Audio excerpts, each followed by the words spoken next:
मान्यवर तेजस्वी यादव जी, माननीय मुकेश सहनी जी के पिताजी की दर्दनाक मौत हुई और आप उस पर राजनीति का एजेंडा तय कर रहे हैं।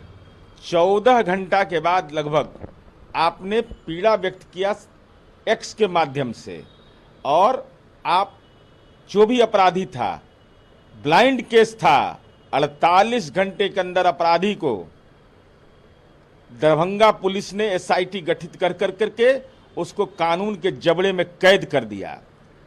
आप कह रहे हैं कि असली अपराधी नहीं पकड़ा है, तो कौन है असली अपराधी? इसका मतलब आपको जानकारी है और आप उसका नाम नहीं ले रहे हैं, तो आप अपराध के पोषक हैं। मुकेश सहनी जी अति पिछड़ा समुदाय के हैं, उनके साथ सरासर अन्याय है।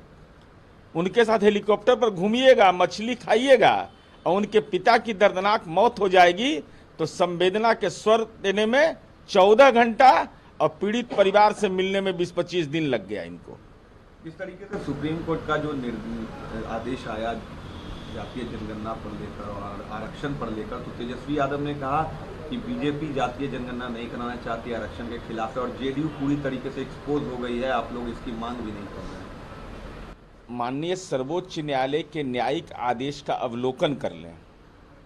यह चूंकि प्रस्तावित यात्रा है तेजस्वी यादव का, इसलिए राजनीति का एजेंडा तय कर रहे हैं। बिहार के माननीय मुख्यमंत्री नीतीश कुमार जी ने सर्वदलीय सहमति की बुनियाद पर जाति सर्वे करवाकर उसकी रिपोर्ट आई और उसके आधार पर लोक कल्याणकारी कार्यक्रम घोषित कर दिया।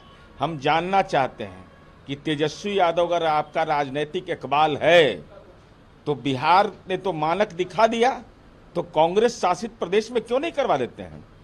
जाति सर्वे करवा दीजिए। कांग्रेस भी तो हुकूमत कर रही है, आपकी सहयोगी पार्टी है।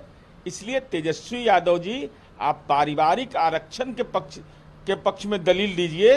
ये आरक्षण आपके राजनीति के एजेंडे के बाहर है, चूंकि दलित, पिछड़ा, अति पिछड़ा, महिलाओं, उनका क्या हाल बना के रखा था आपके लालूवाद की विचारधारा में, ये जग जाहिर है। राहुल गांधी ने कहा कि मेरे भाषण के बाद ईडी के लोगों से मेरी बात हुई है, सरकार मेरे घर पर रेड करने की प्लानिंग कर रही है। देखिए, माननीय राहुल गांधी जी विपक्ष के नेता हैं, तो निर्भीक रहिए ना। अगर हम गलत नहीं किए हैं तो हम डरेंगे क्यों? आपको जानकारी अगर कहीं से मिली है तो नाम सार्वजनिक करिए। नाम सार्वजनिक करते नहीं हैं तो ये सनसनी फैला करके आप संवैधानिक संस्थाओं के एजेंडे पर कहीं भी राजनीतिक प्रहार नहीं कर सकते हैं, क्योंकि देश की जनता भ्रष्टाचार के खिलाफ एकजुट है।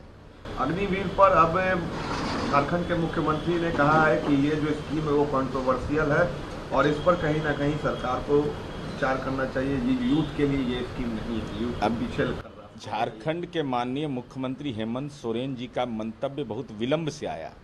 जब पार्लियामेंट में इस पर चर्चा हो रही थी तो झारखंड मुक्ति मोर्चा के सांसद ने बोला कि नहीं बोला मुझे नहीं मालूम, तो आपके जनप्रतिनिधि पार्लियामेंट के अंदर, पार्लियामेंट ऑनगोइंग चल रहा है, तो वहाँ जुबान खामोश वाले को भेज दिया है क्या?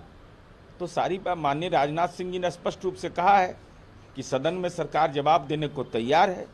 तो अपने माननीय सदस्यों को जो सदन में लोकसभा में निर्वाचित हैं, जरा उनको कहिए जुबान चलाने के लिए।